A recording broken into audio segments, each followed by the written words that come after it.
সম্বোধন করছে সেই মহিলাদেরকে হেনস্থা করছে, যাদেরকে আমরা আশ্বস্ত হয়েছিলাম যে লন্ডন থাকা মুফতি দেশে এসে আমাদেরকে একটি শান্তির সমাজের বার্তা দিবেন।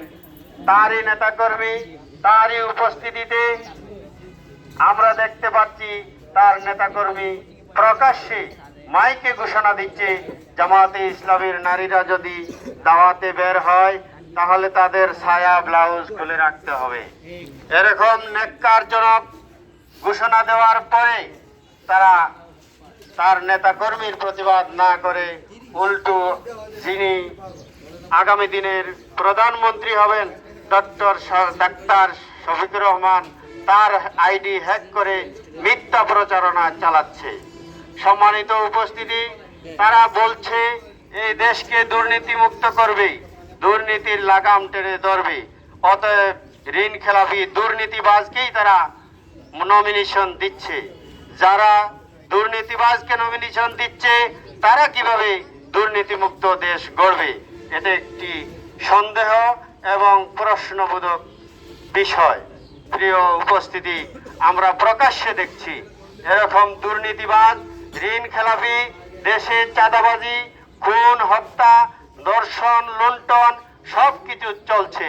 এর মধ্যে কিভাবে উনি দুর্নীতির লাগাম টেনে ধরবেন? কিভাবে আমরা শান্তির আশা করতে পারি?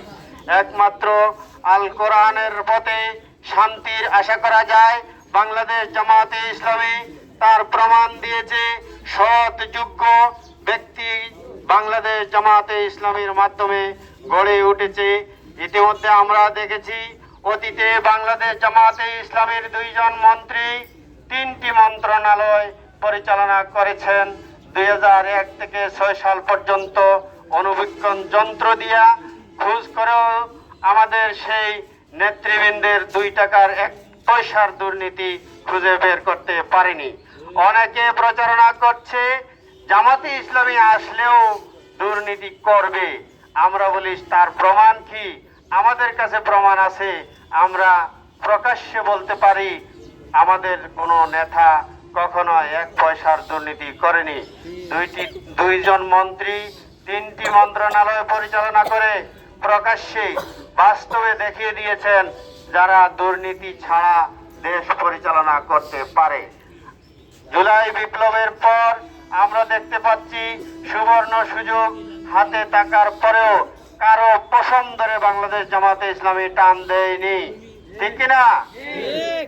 আরো আমরা দেখতে পাচ্ছি কোন জায়গায় কারো জায়গা দখল করেনি, চাঁদাবাজি করেনি, নারী হেনস্থা করেনি, খুন করেনি, পাথর মেরে খুন করেনি।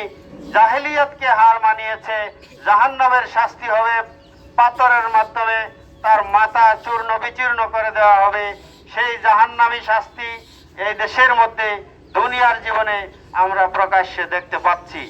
যারা জাহান্নামের শাস্তি দিচ্ছে তারা যদি ক্ষমতায় আসে আমরা কিভাবে শান্তির আশা করতে পারি? সেই জন্য আমরা বলতে চাই, সব দল দেখা শেষ জামাতে ইসলামীর বাংলাদেশ, সব দল দেখা শেষ দাড়িপাল্লার বাংলাদেশ। সব দেখেছি বারবার দাড়িপাল্লা এইবার, সব দেখেছি বারবার দাড়িপাল্লা এইবার। প্রিয় উপস্থিতি, আমরা এই আশা রাখবো, সবাইকে বিনীত অনুরোধ করব, অন্তত পক্ষে 5টি বছরের জন্য বাংলাদেশ জামাতে ইসলামীকে আমরা নির্বাচিত করে আমরা দেখব বাংলাদেশ জামাতে ইসলামী যদি আগামী দিনে যদি বাংলাদেশ জামাতে ইসলামী এই দুর্নীতি করে, সঠিকভাবে যদি রাষ্ট্র পরিচালনা করতে না পারে, তাহলে আমরা পরবর্তীতে দিব না। অন্তত পক্ষে একবার হলেও আমরা জামাতে ইসলামীকে ভোট দিয়ে জয়যুক্ত করে 5 বছরের জন্য দেখার জন্য সবাইকে দাড়িপাল্লা মার্কায় ভোট দিয়ে জয়যুক্ত করার জন্য উদাত্ত